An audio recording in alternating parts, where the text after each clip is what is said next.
আসসালামু আলাইকুম রহমতুল্লাহি ওয়া বারাকাতুহু। নাহমাদুহু ওয়া নুসাল্লি আলা রাসূলিল কারীম, আম্মা বা'দ। সম্মানিত দর্শক মণ্ডলী, আমরা কথা বলতেছিলাম সন্তানের অধিকার সম্পর্কে। আমরা ইতিপূর্বে জেনেছি সন্তানের দুটি অধিকারের অন্যতম গুরুত্বপূর্ণ একটি হলো একজন ভালো মা নির্বাচন করা, আরেকটি হলো একজন সন্তান ভূমিষ্ঠ হওয়ার পর তার সুন্দর একটি নাম রাখা। আজকে আমরা আরেকটি বিষয় নিয়ে আলোচনা করব, অত্যন্ত গুরুত্বপূর্ণ একজন সন্তানের জীবনের জন্য। সেটি হলো দোয়া। সন্তানের জন্য বাবা মার পক্ষ থেকে দোয়া করার। দোয়া মুসলিম জীবনে এমন একটি গুরুত্বপূর্ণ একটি অংশ। একজন মুসলিম, একজন মুমিন, সর্বোপরি একজন মানুষ হিসেবে আমি বেঁচে থাকার জন্য আমার খাবার দাবার পানীয় যেমন প্রয়োজন, তদ্রূপ প্রয়োজন আমাদের জীবনে দোয়ার। এমন কোনো ক্ষেত্র হতে পারে যেখানে আমার খাবার না হলে আমি হয়তো বাঁচতে পারি, কিন্তু দোয়াটা এমন মূল্যবান সম্পদ যেটা হলে আমি সেখানে খাবার থেকে যতটুকু উপকৃত হতে পারি তার চেয়ে বেশি উপকৃত হতে পারি দোয়া থেকে। দোয়া সম্পর্কে রাসূলুল্লাহ সাল্লাল্লাহু আলাইহি ওয়াসাল্লাম অনেক উপদেশ আমাদেরকে দিয়েছেন। যেমন রাসূলুল্লাহ সাল্লাল্লাহু আলাইহি ওয়াসাল্লাম বলেছেন, দোয়া হুয়াল ইবাদাহ, দোয়া একটি ইবাদত। আবার রাসূলুল্লাহ সাল্লাল্লাহু আলাইহি ওয়াসাল্লাম বলেছেন, লাইসা শাইউন আকরামু আলাল্লাহি মিনাদ দোয়া, অর্থাৎ আল্লাহ তাআলার নিকট দোয়ার চেয়ে সম্মানিত, মর্যাদার, দামি বস্তু আর নেই। মানে দোয়া সম্পর্কে রাসূলুল্লাহ সাল্লাল্লাহু আলাইহি ওয়াসাল্লাম অনেক কথা বলেছেন। এবং রাসূল সাল্লাল্লাহু আলাইহি ওয়াসাল্লাম বলেছেন, তিন শ্রেণীর ব্যক্তি যখন আল্লাহ তাআলার কাছে দোয়া করেন, সেই দোয়া আল্লাহ তাআলা কখনোই ফেরত দেন না। তার মাঝে একটি হলো সন্তানের জন্য বাবার দোয়া। সুতরাং আমি আপনি আমার সন্তানের জন্য দোয়া করব, এটা আল্লাহ তাআলা নিশ্চিতভাবে কবুল করবেন, এই গ্যারান্টিও তিনি দিয়েছেন। সুতরাং আমাদেরকে সন্তানের জন্য দোয়া করতে হবে, এর কোনো বিকল্প নেই। শুধুমাত্র সন্তান নয়, আপনি সন্তানের মা হিসেবে যাকে আপনার ঘরে নিয়ে এসেছেন তার জন্য আল্লাহ তাআলার কাছে দোয়া করতে হবে। আর এই দোয়ার মাধ্যমে দুনিয়ার জীবনের বিপদ আপদ থেকে যেমন আল্লাহ তাআলা আমার সন্তানদেরকে রক্ষা করতে পারেন, তেমনি ভাবে এই দোয়ার মাধ্যমে তাদের জীবনের সফলতা আল্লাহ সুবহানাহু ওয়া তাআলা নিয়ে আসবেন। আল্লাহ সুবহানাহু ওয়া তাআলা আমাদেরকে শিখিয়ে দিয়েছেন আমাদের সন্তানের জন্য দোয়া করতে হবে। শুধু আমি আপনি নয়, আমাদের চেয়েও যারা শ্রেষ্ঠ মানুষ ছিলেন, পৃথিবীর বুকে শ্রেষ্ঠ মানুষ যারা ছিলেন, শ্রেষ্ঠ মানব যারা ছিলেন, মহামানব যারা ছিলেন, আম্বিয়া আলাইহিস সালাম, তারাও কিন্তু আল্লাহ তাআলার কাছে সন্তানের জন্য দোয়া করেছেন। সুতরাং সন্তানের জন্য আমরা দোয়া করব। এই দোয়াটির বিভিন্ন পর্যায় রয়েছে। আপনি যখন আশা করছেন একজন সন্তান আপনার পৃথিবীতে আসুক, তখন থেকে আপনাকে আল্লাহর কাছে দোয়া করতে হবে। সন্তান পৃথিবীতে আসার আগে দোয়া করতে হবে, সন্তান পৃথিবীতে আসার পরে দোয়া করতে হবে, এরপর অবিরত ধারায় তার জন্য দোয়া করতে থাকতেই হবে।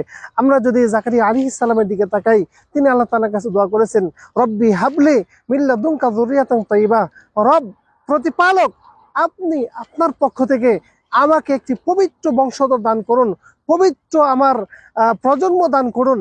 তাহলে দেখুন, আমি তো স্বপ্ন দেখি যে আমাদের সন্তানেরা পৃথিবীতে ভালো মানুষ হয়ে চলুক, পৃথিবীতে তারা আদর্শবান হয়ে চলুক। এই আদর্শবান মানুষ হওয়ার জন্য পৃথিবীতে তারা আসার আগেই আল্লাহ তাআলার কাছে আমাদেরকে চেতে হবে। অনুরূপভাবে দেখুন, ইব্রাহিম আলাইহিস সালাম, যিনি খলিলুল্লাহ যাকে বলা হয়, তিনি আল্লাহ তাআলার কাছে দোয়া করছেন, রব্বি হাবলি মিনাস সলিহিন, রব আপনি আমাকে একজন নেককার সন্তান দান করুন। আর রব্বুল আলামিন ইব্রাহিম আলাইহিস সালামকে বললেন, ফাবাশশারনাহু বিগুলামিন হালিম, আমি ইব্রাহিমকে তার যে চেয়েছেন একজন সন্তান, আমি তাকে একজন ধৈর্যশীল সন্তান আমি তাকে দান করলাম। ইব্রাহিম আলাইহিস সালামকে যে সন্তান আল্লাহ তাআলা দিয়েছিলেন, ইসমাঈল আলাইহিস সালামকে, এবং তিনি যেই পরিমাণ ধৈর্যের পরিচয় দিয়েছেন সেটা আলাদা ইতিহাস আমাদের সকলের জানা রয়েছে। সুতরাং পৃথিবীতে সন্তান আসার পূর্বেই আমাদেরকে আল্লাহ তাআলার কাছে দোয়া করতে হবে। এই সন্তান যখন পৃথিবীতে আসবে তখন এই দোয়াও আমাদেরকে করতে হবে। আল্লাহ তাআলা আমাদেরকে শিখিয়ে দিয়েছেন, রব্বানা হাবলানা মিন আজওয়াজিনা ওয়া যুররিয়াতিনা কুররাতা আয়ুন ওয়াজআলনা লিল মুত্তাকিনা ইমামা। রব্বুল আলামিন, আপনি আমাদের সন্তান দিয়েছেন, যে স্ত্রী সন্তানদেরকে দিবেন, যাদেরকে দান করেছেন, তাদেরকে এমন চরিত্র, এমন বৈশিষ্ট্য, এমন গুণাবলী দান করুন, যেই গুণাবলী দেখে, যে বৈশিষ্ট্য দেখে, যে চরিত্র দেখে, তাদের চলাফেরা দেখে, আদব আখলাক দেখে যেন আমাদের চক্ষু শীতল হয়ে যায়। তাহলে আপনার সন্তানকে আদর্শবান হওয়ার জন্য আপনাকে যেমন চেষ্টা করতে হবে, এর পাশাপাশি খুব বেশি পরিমাণে আল্লাহ তাআলার কাছে দোয়া করতে হবে। এমনভাবে আল্লাহ সুবহানাহু ওয়া তাআলা দোয়া শিখিয়ে দিয়েছেন, রব্বি আউজি'নি আন আশকুরা নি'মাতাকা আল্লাতী আন'আমতা আলাইয়া ওয়া আলা ওয়ালিদাইয়া ওয়া নa'মালা সালিহান তারদাহু ওয়া আসলিহ লি ফি যুররিয়াতি ইন্নী তুবতু ইলাইকা ওয়া ইন্নী মিনাল মুসলিমিন।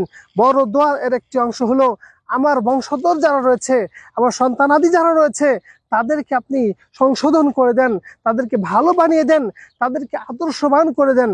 সুতরাং সম্মানিত উপস্থিতি, আপনার আমার সন্তান পৃথিবীতে ভালো মানুষ হবে, এটা আমরা সকলেই চাই। মুজাহিদ রাহিমাহুল্লাহকে রব্বানা হাব লানা মিন আজওয়াজিনা ওয়া যুররিয়াতিনা, এই যে আয়াতটি রয়েছে, দোয়াটি রয়েছে, এই দোয়ার সম্পর্কে জিজ্ঞেস করা হয়েছিল যে কুররাতা আয়ুনুন, আমাদের চক্ষু শীতল হবে এটি কোথায়? এটি কি দুনিয়াতে তাদেরকে দেখে আমাদের চক্ষু শীতল হবে, না মৃত্যুর পরে? তিনি বলেছিলেন আল্লাহে, এটা হলো দুনিয়াতে। কারণ একজন মানুষ সে যে শ্রেণীর হোক, সে ভালো হোক, খারাপ হোক, মন্দ হোক, সে অবশ্যই চায়, অবশ্যই ভালোবাসে তার সন্তান ভালো মানুষ হোক।